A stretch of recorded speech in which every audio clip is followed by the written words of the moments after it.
Mummy mummy હું તને ખૂબ પ્રેમ કરીશ. હું તને ઘરકામમાં મદદ કરીશ. તને કોઈ વાતમાં પરેશાન નહીં કરું. મમ્મી હું તારું પ્રતિબિંબ બનીને રહીશ. મમ્મી તું કંઈક તો બોલ. તું આમ ચૂપ કેમ છે? પપ્પા હું ભાઈની જેમ કોઈ જીદ નહીં કરું. હું તમને કોઈ વધારાનો ખર્ચ નહીં કરાવું. સરકારી નિશાળમાં ભણીશ. હું જાતે જ મહેનત કરીશ. મારે કોઈ ટ્યુશન કે વધુ સગવડની જરૂર નથી. તમે ચિંતા ન કરતા.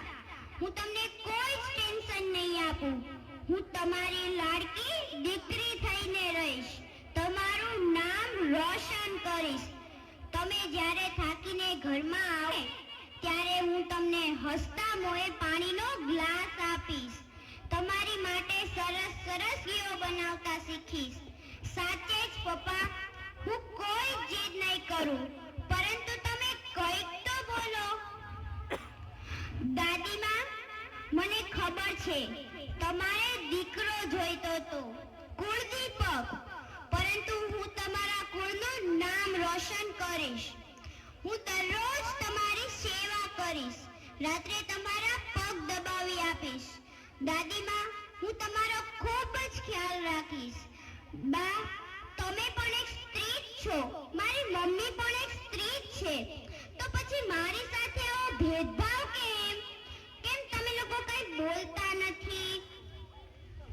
દાદાજી તમે તો આ ઘરના વડીલ છો. તમે તો કંઈક બોલો.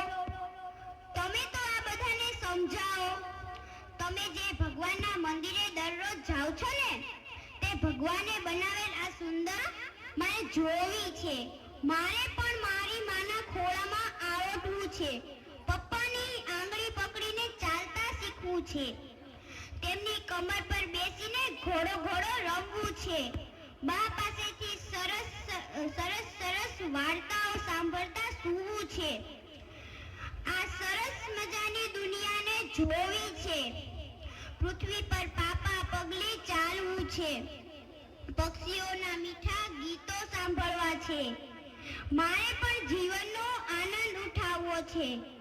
મારે આ ખુલ્લી હવામાં શ્વાસ લેવો છે.